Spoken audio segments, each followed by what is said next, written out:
Hello students, आज हम लोग इलेक्ट्रोकेमिस्ट्री में पढ़ने जा रहे हैं बच्चों करोजन। करोजन का मतलब होता है जंग लगना। आप लोगों ने देखा होगा कि कई बार बारिश का मौसम होता है या एटमॉस्फेयर में मॉइस्चर ज्यादा होता है, तो जो आपके ये मेटल के टुकड़े पड़े होते हैं, घर में आयरन वगैरह हो या घर में टीन वगैरह लगी रहती है, तो उसमें देखते हैं जंग आ जाती है, रस्ट आ जाती है, ब्राउन ब्राउन सी कोटिंग हो जाती है इसके ऊपर। आपने देखा होगा ये कोटिंग बड़ी सॉफ्ट सी होती है। जब इसकी लेयर बहुत मोटी हो जाती है तो ये भुरभुरा के हाथ में बिल्कुल आपके आ जाती है, टूट टूट के गिरने लगती है, तो इसको बोलते हैं करोजन। तो आज इसी के बारे में चर्चा करेंगे और ये जानेंगे करोजन के पीछे क्या केमिस्ट्री इन्वॉल्व है। तो बच्चों हेडिंग लगाइए corrosion.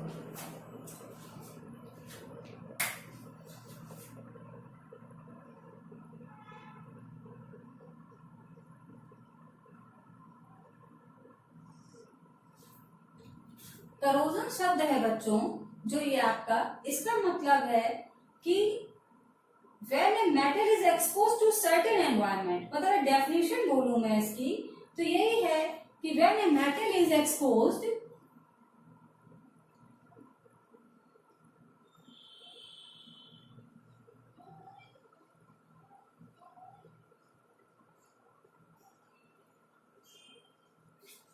when a metal is exposed to certain environment,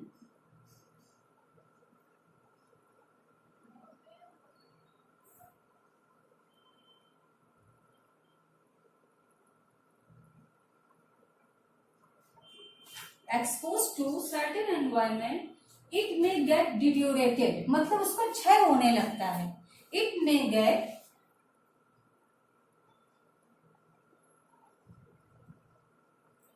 डिट्यूरेटेड का मतलब बच्चों होता है क्षय होना।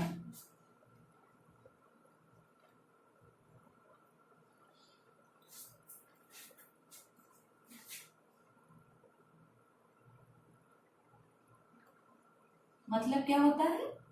क्षय होना, किसी चीज का क्षय होना।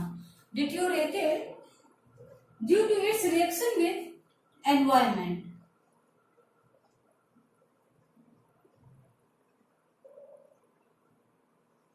Reaction with environment. एनवायरमेंट में किससे? उसमें प्रेजेंट मॉइस्चर से।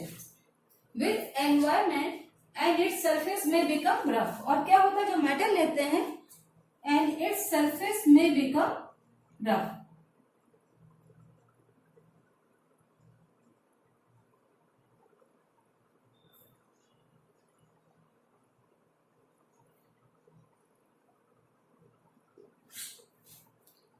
तो जो ये है करोजन, इसमें आप लोगों ने देखा भी होगा, नहीं कभी देखा है तो अभी बारिश का मौसम है, आप लोग देखिए तो कभी कभी टीन बीन में ब्राउन ब्राउन कलर की जो रस्ट जमा होती है उसी को बोलते हैं जंग, और उसी को हम लोग साइंटिफिक लैंग्वेज में बोलते हैं करोजन। इसको शब्द देते हैं वीपिंग ऑफ मेटल्स भी बोलते हैं, कहीं कहीं पर इसको बोलते हैं वीपिंग ऑफ मेटल्स। करोजन को दूसरे शब्दों में ये भी बोलते हैं वीपिंग ऑफ मेटल्स। ये इसको बोलते हैं करोजन।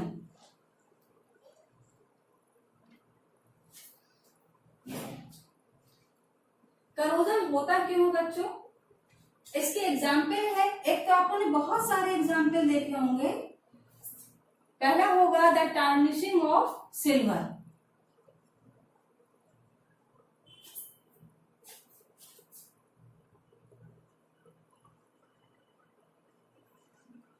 Of silver. सिल्वर में आपने देखा होगा चांदी वांदी की पायल या ज्वेलरी होती है घर में, जो ज्वेलरी आप लोग लेते हैं, थोड़े दिन बाद देखते हैं उसकी चमक फीकी पड़ने लग जाती है।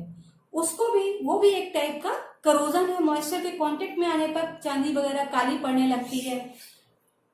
और द टर्निशिंग ऑफ एल्युमिनियम, एल्युमिनियम का बर्तन भी आपने देखा होगा, एक टाइम पीरियड बाद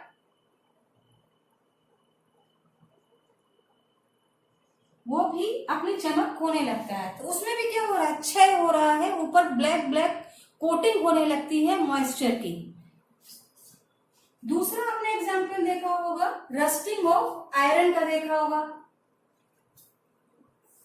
ये rusting of iron, deposition of brown colour. Rusting of iron क्या है बच्चों?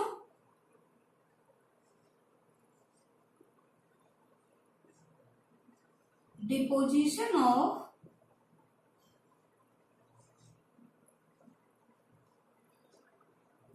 Brown colour. ये ब्राउन कलर की जो इसके ऊपर डिपोजिशन हो जाता है layer on its surface, on its surface. Surface पे जो डिपोजिशन हो जाता है ब्राउन कलर का लेयर आयरन के ऊपर, उसको भी हम लोग रस्टिंग बोलते हैं। और भी बहुत से एग्जाम्पल देखे होंगे आप लोगों ने। ग्रीन कॉपर का बर्तन पूजा वगैरह में जो इस्तेमाल होता है उसमें ग्रीन कलर की लेयर जमा हो जाती है, वो भी जो है एक प्रकार का रस्टिंग है।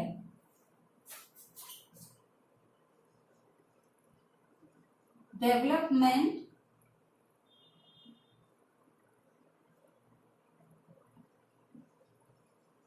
ऑफ ग्रीन कलर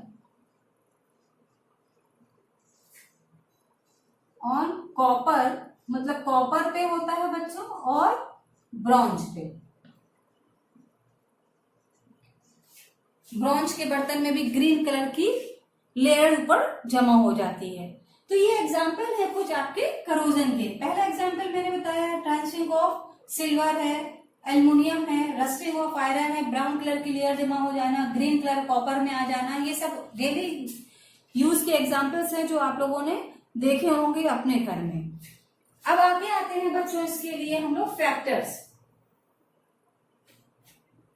फैक्टर्स कौन कौन से हैं जो करोजन को प्रभावित करते हैं? कौन कौन से फैक्टर्स हैं जिनकी वजह से करोजन होता है? कारक, हेडिंग लगाइए कारक या factors which govern corrosion. Factors which govern corrosion.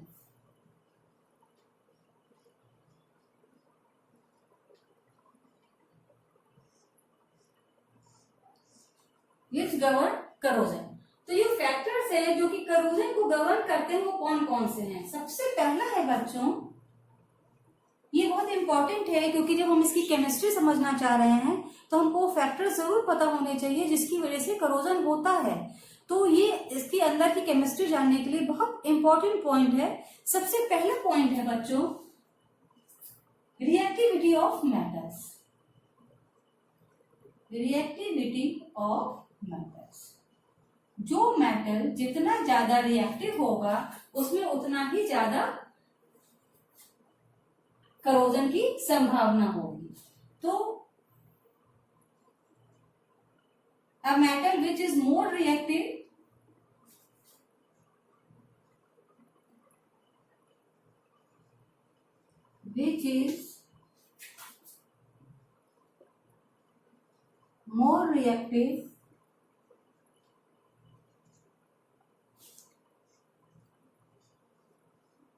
More corrosion, उसमें करोजन सबसे ज्यादा होगा। और लेस रिएक्टिव में लेस करोजन, उसमें करोजन कम होगा। जो जितना ज्यादा एक्टिव होगा उसमें उतना ही ज्यादा करोजन होगा और जितना कम एक्टिव होगा उसमें उतना ही कम करोजन होगा। इसका कारण क्या है बच्चों? क्योंकि जो मेटल में जो रिएक्टिविटी है डिपेंड करती है इसके इलेक्ट्रोपॉजिटिव नेचर पे। जो जितना ज्यादा नेचर में इलेक्ट्रोपॉजिटिव होगा वो उतना ज्यादा रिएक्टिव होगा, वो उतना ही ज्यादा करोजन का शिकार होगा। तो इलेक्ट्रोपॉजिटिव, अगर हम ईसीएस सीरीज में जाएं, इलेक्ट्रोकेमिकल सीरीज जो मैंने आपको प्रीवियस लेक्चर में बताई भी थी, तो उसमें जो भी मेटल इलेक्ट्रोपॉजिटिव है, जितने ज्यादा इलेक्ट्रोपॉजिटिव हैं, मतलब हाइड्रोजन के ऊपर जितने भी मेटल हैं वो बहुत ज्यादा रिएक्टिव है, उनमें करोजन की संभावना उतनी ज्यादा है। और हाइड्रोजन के नीचे जितने आते हैं उनमें करोजन की संभावना उतनी ही कम होती है। तो आप इसको इस तरह से कर सकते हैं, metal placed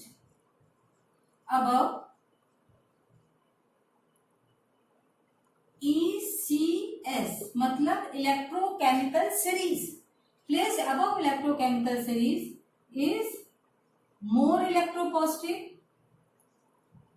ठीक, वो बहुत ज्यादा इलेक्ट्रोपॉजिटिव होते हैं तो इनमें करोजन भी ज्यादा होगा, मोर करोजन। क्यों? क्योंकि ये मोर रिएक्टिव है नेचर में, मोर रिएक्टिव। ठीक, अब मेटल प्लेस्ड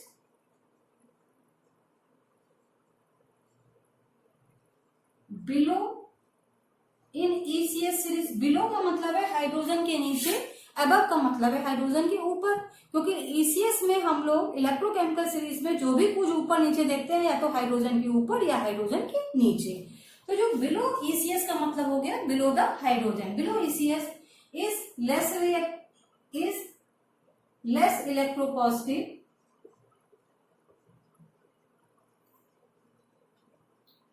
तो मतलब क्या होगा, लेस रिएक्टिव होंगे।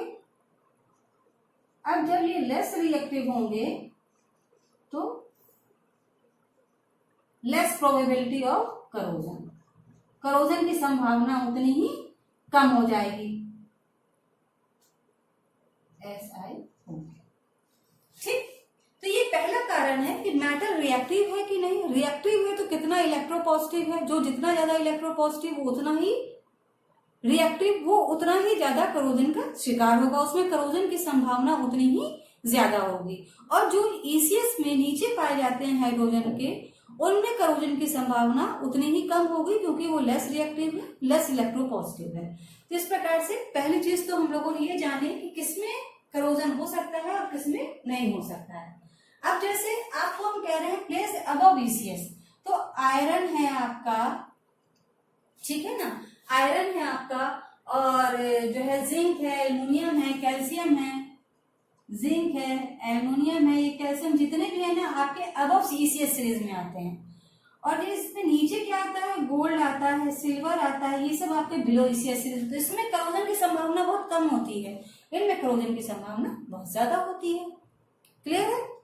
अब दूसरा पॉइंट, दूसरा फैक्टर, सेकेंड फैक्टर बच्चों, फैक्टर नोट करते जाइए और साथ में रीजन भी समझते जाइए।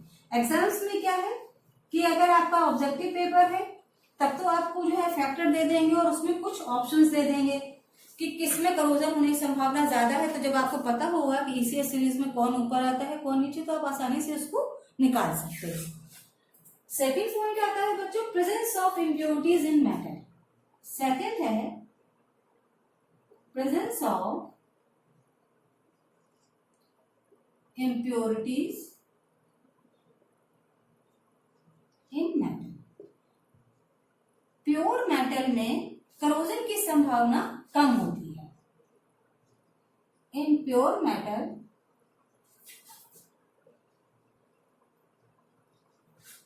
लेस प्रोबेबिलिटी ऑफ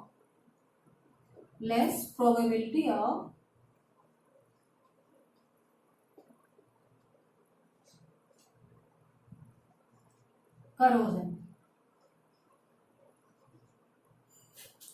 ठीक है, प्योर मेटल में करोजन की संभावना कम होती है, लेकिन जो इसमें इम्प्योरिटी होती है वो इसमें करोजन की संभावना को बढ़ा देती है। But presence of impurity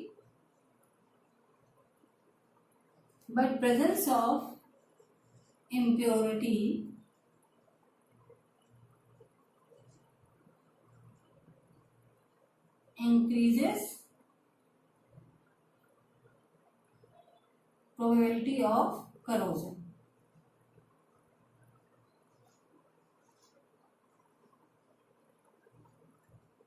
clear?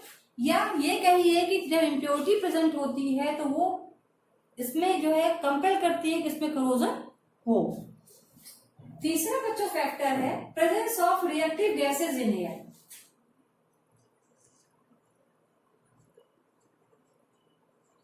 Presence of reactive gases in air। Air में आपकी जो रिएक्टिव गैसेस प्रेजेंस होती हैं इनका क्या प्रभाव पड़ता है।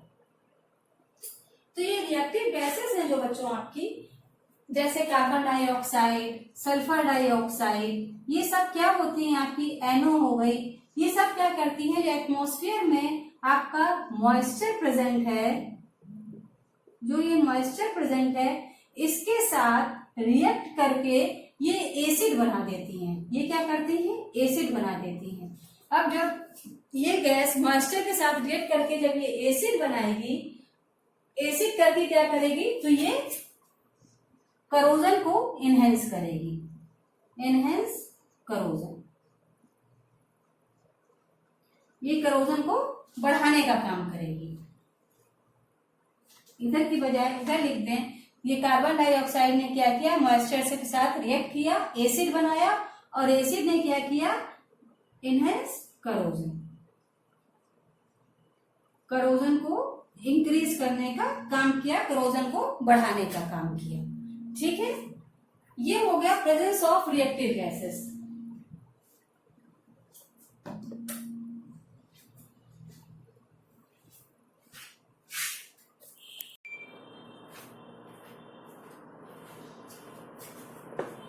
अब बच्चों इसके बाद लास्ट जो फैक्टर है वो है presence of electrolyte in water, presence of electrolyte in water. Last factor है presence of electrolyte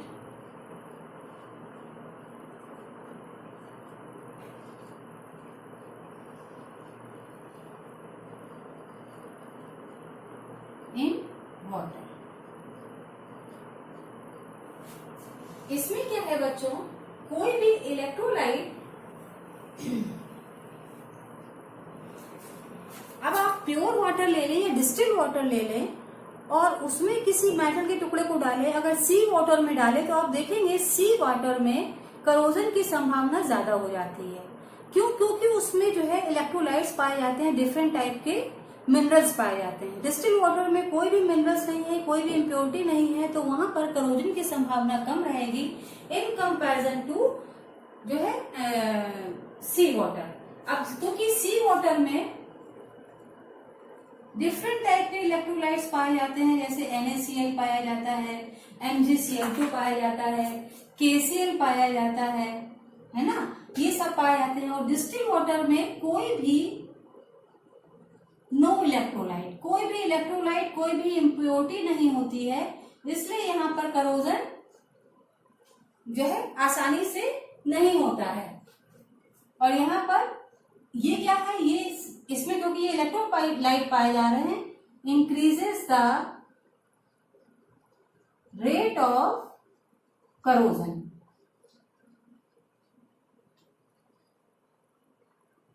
slow rate of corrosion. Corrosion तो इसमें भी होगा लेकिन बहुत ही धीमी गति से होगा। और यहाँ पर क्योंकि due to the presence of electrolyte rate of corrosion is increases, तो सी वाटर में ज्यादा होगा, डिस्टिल वाटर में कम क्यों होगा। इसमें भी एक प्रश्न बन सकता है, अगर आपको दिया जाए कारण बताओ में या 4 ऑप्शन देके कि किसमें करोजन ज्यादा होगा, मेटल को 4 तरह के पानी में रख दिया तो सबसे जल्दी सी वाटर में होगा, फिर आप बोल सकते हैं कि नदी के पानी में होगा या नॉर्मल वाटर यूज करते हैं, सबसे देरी से डिस्टिल वाटर में होगा क्योंकि इसमें इलेक्ट्रोलाइट्स और इम्प्योरिटीज बिल्कुल भी नहीं होती है। तो ये फैक्टर्स है बच्चों जो कि करोजन को प्रभावित करते हैं। नेक्स्ट टाइम में मिलते हैं, करोजन को थोड़ा आगे और पढ़ेंगे। हैव अ नाइस डे बच्चों।